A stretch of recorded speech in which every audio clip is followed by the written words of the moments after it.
Hi, my name's Dave Poland. I want to welcome you to Portland Film Beat. Tonight my guest is Brian Lindstrom. He's a writer and director, and he actually created a documentary, what we're going to talk about, Mothering Inside. Brian is a filmmaker in Portland, Oregon. His previous films include Alien Boy, The Life and Death of James Chase, and Finding Normal. His films have won numerous awards and have been selected for many film festivals. Alien Boy is actually available on Amazon, iTunes, Hulu Plus, and elsewhere. Finding Normal is available on Indie Flicks. Is that right? That's right. Brian, thanks for being here. Thank you, David. So you studied directing and screenwriting at Columbia University? I did. In New York City? Yes. That's a very prestigious school. Somehow I snuck in. Are you from Portland and go to school there? I am from Portland. I'm the first member of my family to go to college. This was way back. And you went to college for filmmaking? I did, yes. Okay. I went to graduate school for filmmaking. Undergraduate, I studied communications at Lewis and Clark College. Oh, really? Okay. Well, good for you. Where did you film Mothering Inside? That was filmed at Coffee Creek, the women's prison in Wilsonville. And I was very lucky that the Department of Corrections gave me permission to go inside the facility and film, because to take a camera into a prison, as you can imagine, is a big deal. You have to get the equipment okayed, you have to go through a metal detector, and there was a very nice woman named Vicky who would accompany me. She works for Coffee Creek, because you have to have a kind of chaperone. And what really I'm so grateful for is the women and families of the Family Preservation Project just really kind of let me into their world, and that's what allowed the film to have such a kind of intimate feel. Right. So did you have to get special permissions from all the mothers? And oh yeah, everyone had to agree, and also all the there's a lot of kids in the film. The whole film's about this great program. You had to get a lot of permissions from them. So it took a lot of effort for you to actually get in there and do that. It did. Luckily, the wonderful woman who runs the Family Preservation Project, Jessica Katz, was able to help me get permission. Well, they want to get this message out. Absolutely. Yeah. Okay. How did you find out about the moms in prison at Coffee Creek and the Family Preservation Project? I read an article probably about 3 years ago now in the Scanner, a great weekly paper here in Portland, and it was about the Family Preservation Project. And you know, David, I feel like with Finding Normal and Alien Boy, I'm always trying to examine the other. And what I mean by that is, people that society puts an X through. I try to make films about them so that the stigma is reduced and people can see the humanity of these people. And that happened in Finding Normal with addicts fresh out of detox in the recovery. So that's what Finding Normal was about. Yeah, in the Recovery Mentor Program. And in the Alien Boy? An Alien Boy, James Chassie, a wonderful, sensitive musician and artist who had severe and persistent mental illness and ended up dying at the hands of the Portland police. I feel like the camera's a bridge into these other worlds, and once you kind of bring what's in the shadows that we kind of all know a little bit about, but nothing really, into the light. Right. I really that's like the goal. That's I like the goal. that. Yeah. So you studied narrative filmmaking, but you actually mostly work on documentaries. I do. That's a great passion. I love narrative filmmaking. And I'm actually working on a project now that is narrative in nature, but I also love documentary. It's such a powerful thing, and I just love the idea of examining lives that maybe had previously been unexamined. Well, when I watched, I cried in this thing, man, because it's very touching. I mean, we just don't know what's going on in a lot of other people's lives. We worry about our own lives, and it's like, you know what? I don't have it so bad after all. My kids, quiet down. You don't have it that bad. So, how long did you have to plan before you even got to the Coffee Creek Correctional Facility? Well, I was very lucky. I wrote a grant application to the Regional Arts and Culture Council, and I was lucky enough to get the grant that allowed me to make the film. All right.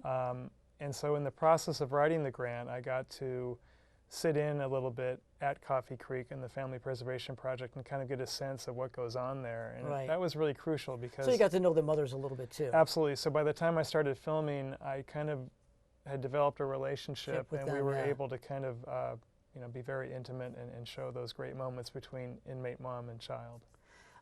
Did you have a crew with you? No, it was just me. Right, okay. Yeah. So how many hours did you shoot there? Boy, I think I have maybe 70 hours of footage. Wow, so you shot a lot. How long were absolutely. you there? I was there for about a year, Is that right? off and on. Yeah. Because the kids actually don't get to go see the moms that often, do they?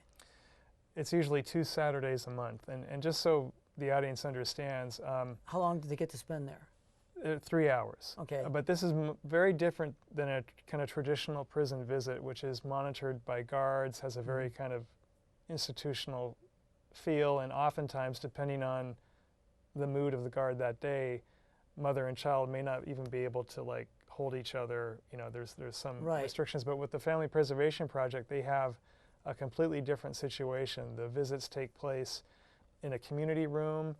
Mother and child or mother and children are allowed to touch each other. They get to cuddle and read and nap and eat together. I mean, it's really like all the love you have for your child is condensed into these intense 3 hours, and it was kind of exhausting emotionally and physically.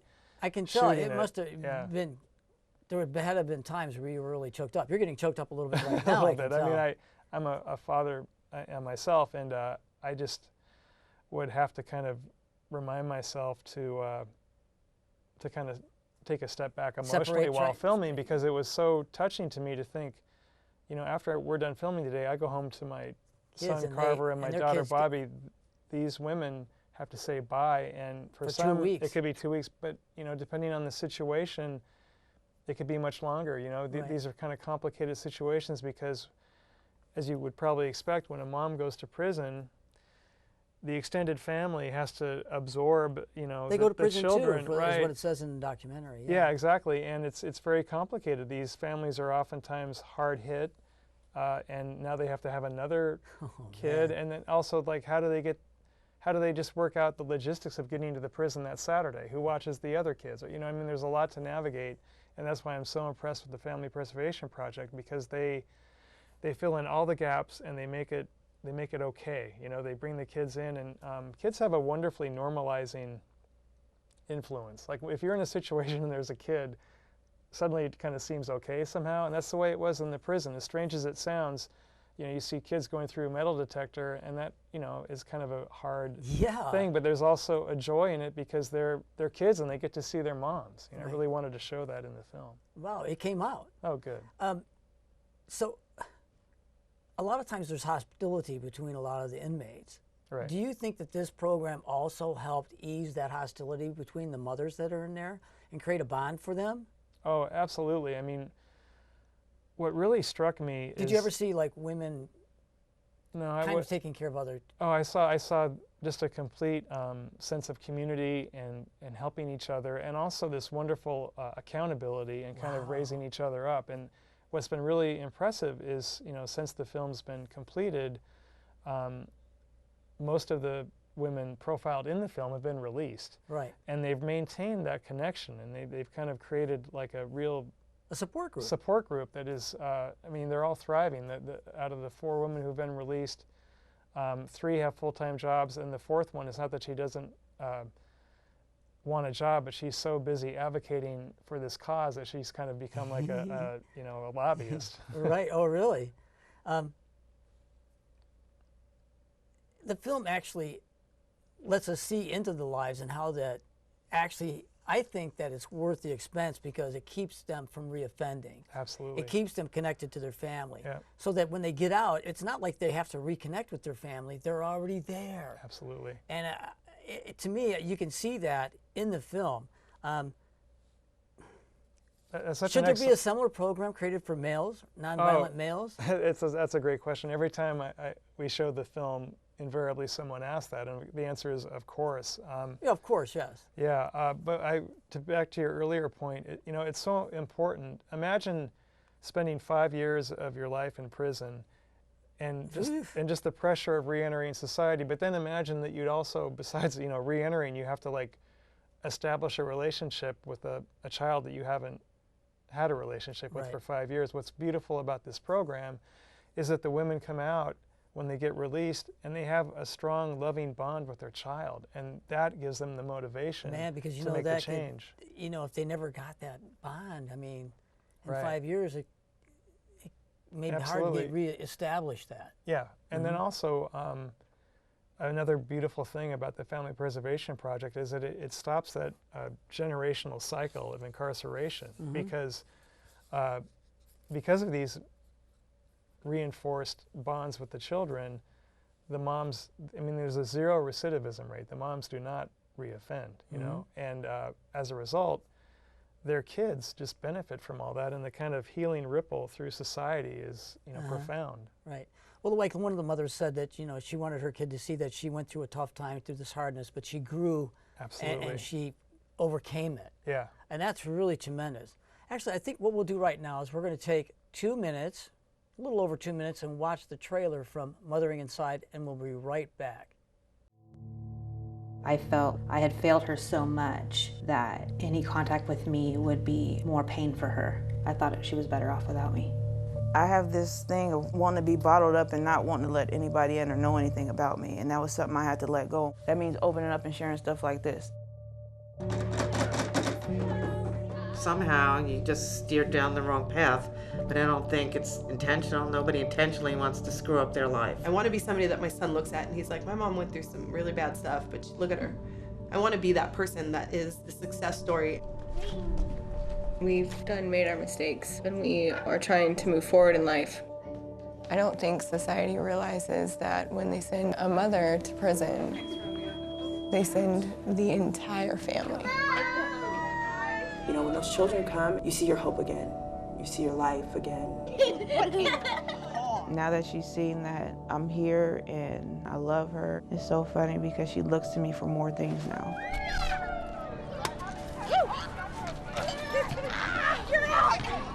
I love you, Mom. I love you too, buddy.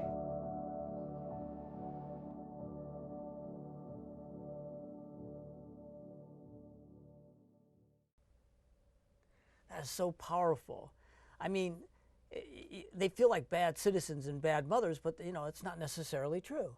Absolutely. I mean, they make mistakes. Right. And when trust me, I've made some stupid we all mistakes have, in my life. Right.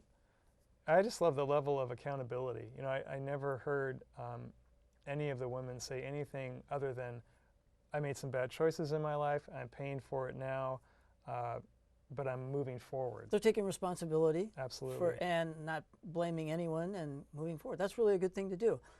Tell us about your support team. Did you have a support team? Your family or? Oh yeah, my. Well, you had the Family Preservation Project support absolutely, team. And they must have been a big one. They were a huge support, and it was very touching to me just how after every Saturday night I'd be shooting there.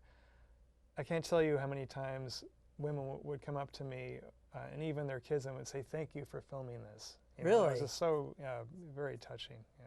So the kids had to get used to the camera too. Well, I always I love. Did they joke with it? Make faces and all that. Not really. I mean, what I love about cinema verite filmmaking, just a fancy way of saying being a fly on the wall and following people, right, is that if you pick situations where there's a lot at stake, people really will forget that there's a camera there, and that's why in Finding Normal, when I'm following people who are trying to rebuild their lives after years of addiction, they're not really that aware of me because they've got a bigger thing going on, right? And what I loved about Mothering Inside was that the women were so focused on their kids and the kids they on only their got that little mom, bit, that they window. don't even care about me being there. Yeah, they got that small window. Right. They have to, really devote all the time to that. Right. Yeah, I can see that. Okay. How long are some of them in for? It varies, but it seemed like kind of an average sentence would be 5 years. Really? Yeah, I mean, okay. That's the curse sentence of the mandatory minimum sentences, that so many people are in there for like a 60-month Measure 11 kind of situation. 5 years is a long time. It's a very long time, and thank God for programs like this, because it means that in those 5 years, real change can happen. Do you think that if they go through this preservation project, family preservation project, and it's almost to me, you know, because what we want to do is rehabilitate. It Right. seems to me that this is a quicker form and way of getting them rehabilitated and getting them out quicker back into society. I mean, do you through the family preservation people that you talk to and other things, is there any talk about that? Well, you know, I mean, there are some people in prison who the project, are- the Family Preservation Project was going to be cut. The Department of Corrections Right, and had the decided to funding- cut it, and luckily the film helped kind of raise awareness of the, you know, that would be not okay. That this program No, it needs to doesn't be seem like supported. it. And so now it's back, and I'm happy to say that this month the visits between moms and their kids start again. But So you know, how long did they not get to do that?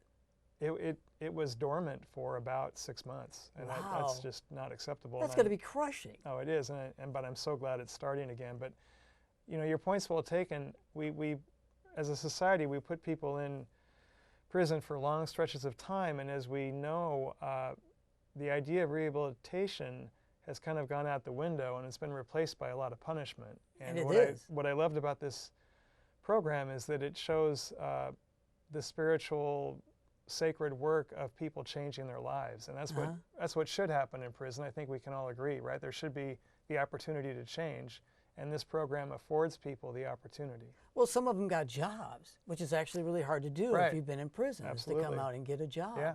And so it keeps them from reoffending as well. Absolutely. So, one of the things it says, when you send a mother to prison, you send the entire family. Now, we've already talked about that. So, do the fathers show up sometimes and get to be involved in that? Probably not. Huh? Sometimes, you know, a I lot of didn't see these it. situations are you know, they're kind of case by case, but you know, oftentimes by the time a mother is sent to prison, sometimes there's been addiction involved, and you know, that's obviously very hard on relationships. So that, you know, it's not all. Do you think a lot of it is drug-related offenses?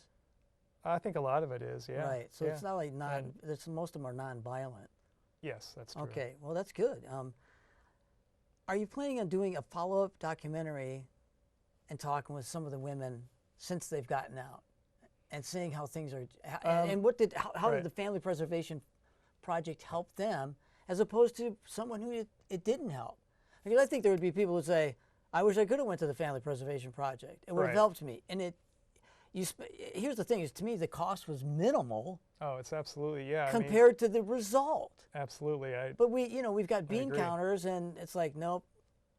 Well, you know what often happens is, and this is just my opinion, but the Department of Corrections, they look at their budget, right? But we look at the cost to the whole society, right? And even if the Family Preservation Project was an expensive program, and it is not, let me stress that, but even No, if it's it not were, at all. if you look at the big picture, the fact that the women don't reoffend, which means that their children are probably not going to go to prison, the amount of money that saves is huge. Oh, the money Let that alone saves them the- going back to let alone prison the and human courts capital and just the kind of and the spiritual fact that angle they're of it. actually members of society, productive members of Absolutely. society. Yeah, it's like we all again. benefit.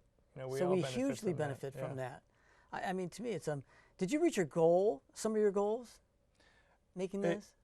You know, my goal. I think you did because it struck me. I mean, it Oh, hit me thank hard, you, David. bro. I appreciate that. I mean, my goal was really just to honor the women and kids. You know, so I feel like I felt like if I could just get out of the way, sort of, as a filmmaker, and really let And their be the fly on the wall. yeah, be a fly on the wall and let their grace come through. That it would, you know, that something good would happen. And I'm delighted to say, with the help of my editors, Mira Degree and Andrew Saunderson, that you know, the program was saved, and that you know, maybe even this Saturday, a little kid is going to go into Coffee Creek and see his or her mom. Man, that would be touching. I mean, that'd make me cry if I was standing there seeing that.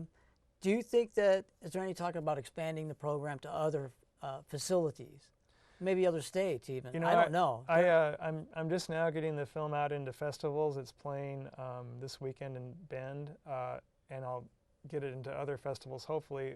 But part of my motivation in making the film was that other communities could see that and kind of replicate the program. I in can there. tell you. You know, you'd like to make whatever the expense you put into it, but really, I think you just want to see the film seen and changes made, and have some family preservation Right. projects countrywide. Absolutely, yeah. Because I think it's Jessica Katz and her team have done such a wonderful job, and they truly Is transform she head lives. of the family She preservation is, project? yes, Okay. yes.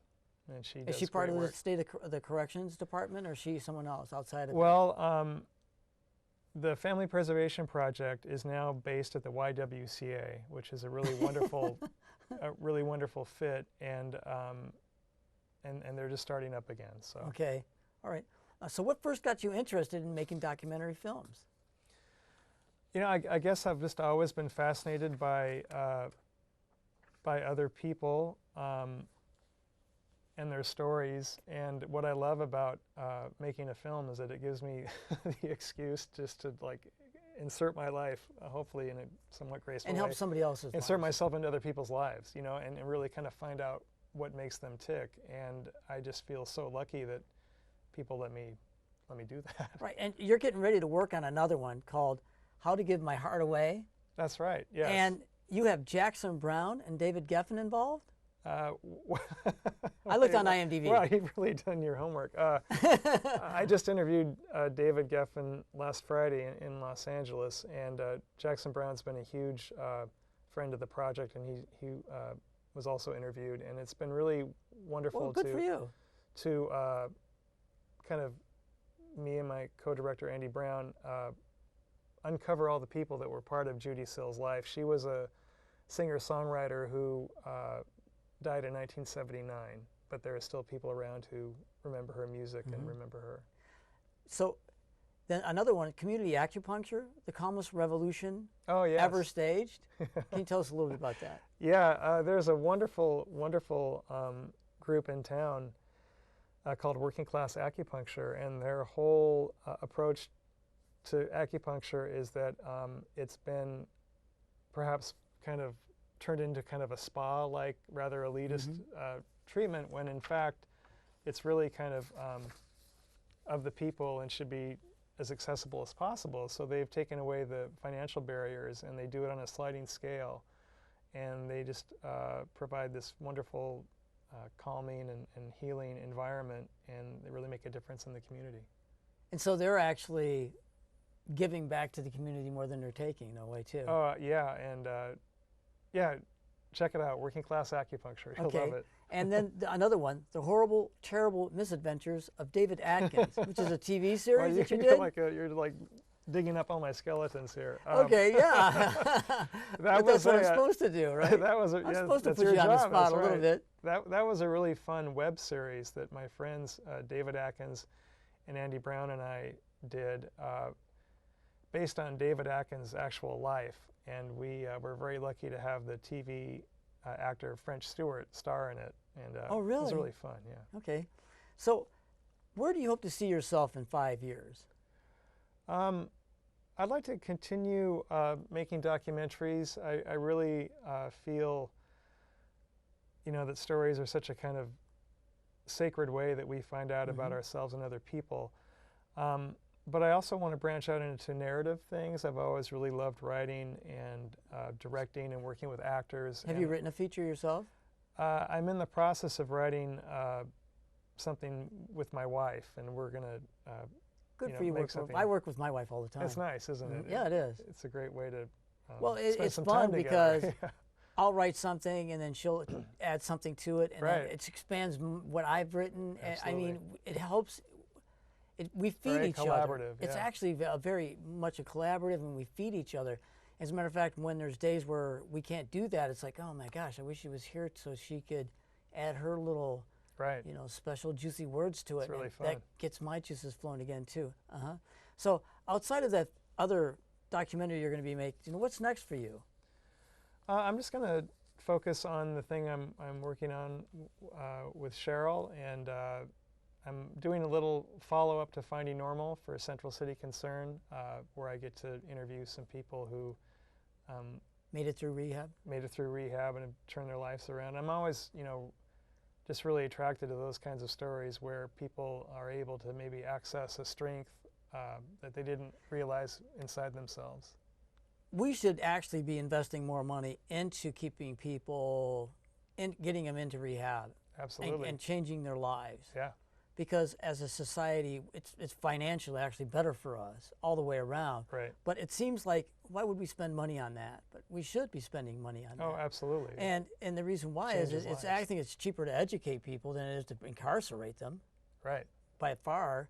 And the whole family preservation project, it's so much cheaper to let these people get together with their kids, spend time with their kids, and then they get out and they're a family all the way through this ugly right. place that they're in. Yep. And it's not that they don't say they didn't put themselves there. Most of them admit that they're fully there, paying for what they did. Right. But we should be investing more into that. And I think that that's what you have a big heart for. And I have to give you kudos for making films like that, because most people, I know, myself included, want to make our films, my films. And yet you're trying to make and create some stories to help other people's lives. And I just think that's an awesome thing. Oh, thank you, David. Anyway, I appreciate that. What can the audience do to help promote the Family Preservation Project, to help keep it funded, right, so that they don't spend 6 months not funding it? I'm so glad you asked that, David, because it's important to remember that the program's only funded for 2 years. Right, and I know that at the end of those 2 years, there's going to be a big battle to get. I mean, even though it's such an inexpensive program, that you would think it would be an automatic thing to fund, but there, so it's always a battle. So is it through the legislature? It's through the legislature. But what people can do in the meantime is they could go to the YWCA's website here in Portland and look at look at the Family Preservation Project, maybe donate, or simply just let the YWCA and the Department of Corrections know that you love the Family Preservation Project, that you want it to continue. Awesome.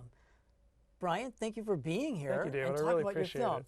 Right now we're running out of time here on Portland Film Beat. I want to thank you for tuning in. I want to thank our executive producer, Carol Poland. I want to thank our director, Ellery Nelson, Christo, Krista, Jonathan, and Joni down here at TVC TV, and the whole crew down here at TVC TV for their help.